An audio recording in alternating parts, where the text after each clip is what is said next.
Okay. Sa magandang araw po sa inyo mga kaibigan. Ako po si Dave na sa Kwentuhan TV and follow niya ang Facebook and Twitter. Pagkatingnan lang po sa babae, detalye ng aking Facebook sa Twitter. Post po kayo din ng one word, one sentence, quotation. Ano naman? Pwede pag-usapan at pagkwentuhan. Problema mo, problema ng magulang mo, or problema sa bahay niyo. Malay mo, makatulong ako. Pero kung sa gulo, at Diyos mo na mga amigos, kayo na una bahala dyan. Okay?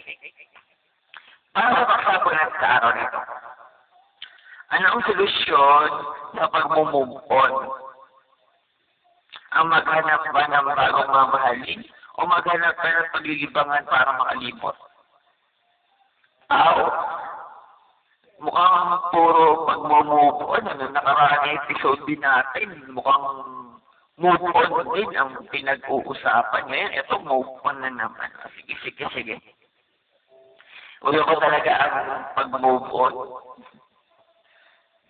Member pa talaga sila ng samahan ng malalagang Pasko. Ganun ba talaga? Sige, patulan natin. Ano ang solusyon sa pag-move on? Ang solusyon sa pag-move on, intindihin mo yung sarili mo. Kasi, mag-move on ka, kung iintindihin mo pa rin yung taong nang iwan sa'yo, nanloko sa'yo, walang mangyayari. Mapapabayaan ka sa sarili mo. Kung babae ka, magmumukha ka losya, mukha kang baliw, magmumukha kang nag-aakapol kapag pinabayaan mo sarili mo. At gawin mo, asikasuhin mo ang unang-unang solusyon sa pag-move on, asikasuhin mo sarili mo at intindihin mo yung pag-aaral mo, kung nag-aaral ka, intindihin mo yung trabaho mo, kung nagtatrabaho ka, magsipag ka, parehas niya sa pag-aaral at sa pagkatrabaho. Pati pamilya mo, ibuhos mo sa kanila kahit na hindi kayo medyo nagkakaintindihan ng iyong pamilya, edi pamilya mo pa rin niya, mas naiintindihan ka pa rin nila.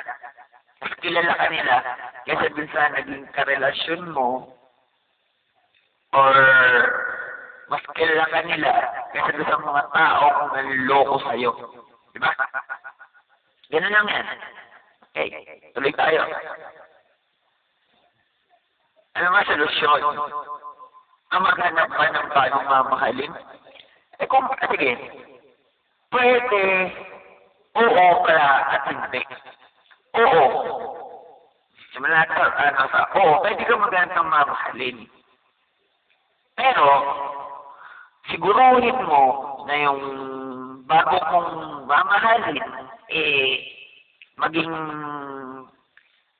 sigurado ka talaga na mahal ka, hindi ka lulukuhin, pahalagahan ka, at bibigyan ka ng atensyon. Hindi yung masyadong seloso o selosa, mapaghanap ng kung anong wala sa'yo, at kung mainitin ang ulo,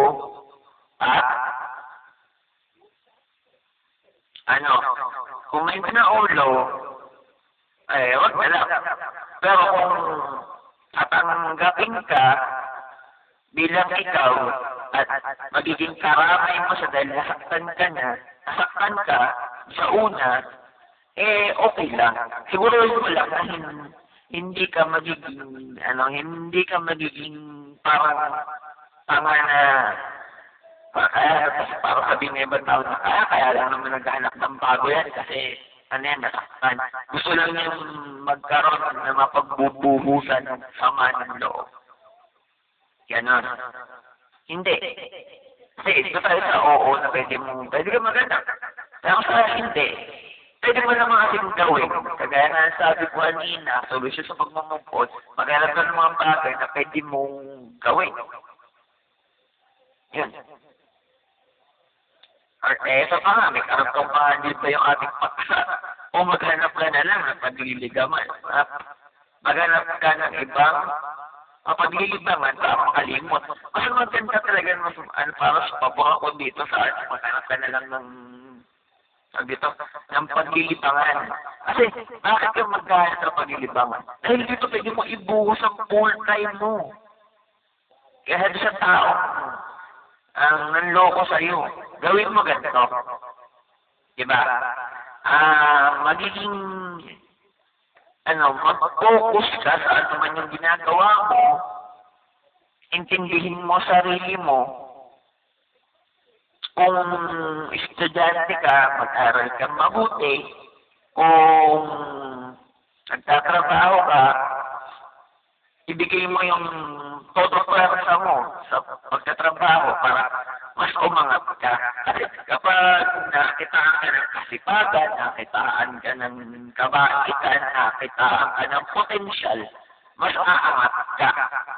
Mas mapapansin ka ng bawat tao sa pag-aaral man o sa pagtatrabaho, at huwag mo rin kakalimutan, kagaya ka na sabi ko, huwag mo kakalimutan ng iyong personal na pagkatao.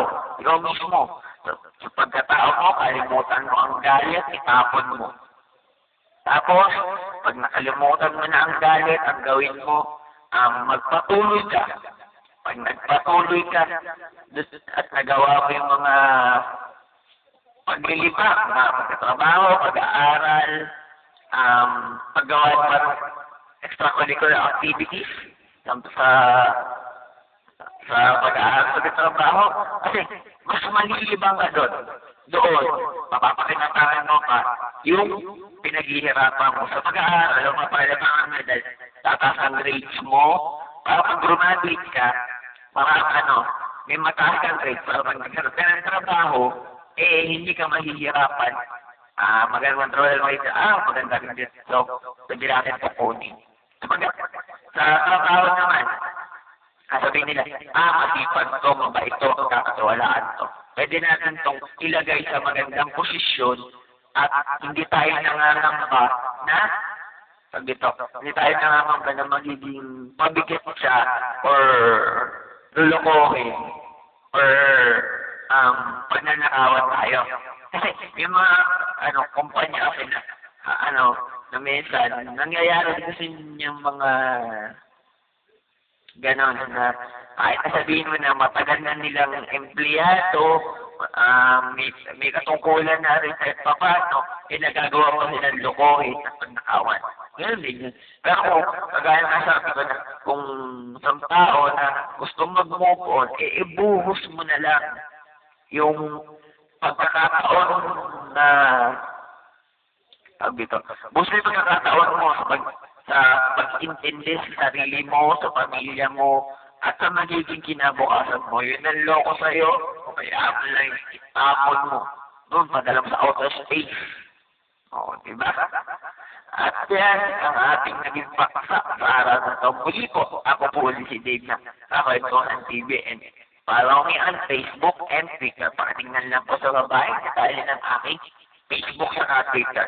Post lang po kayo ng one word, one sentence, or quotation. Saka na naman na pwede at pag-usapan at pagkwentuhan. Problema mo, problema ng magulang mo, or problema ng kapitbahay nyo. Malay mo, makatulong ako. Pero pag nakagulo, Diyos mo na mga amigo. Kayo na muna bahala dyan. Okay?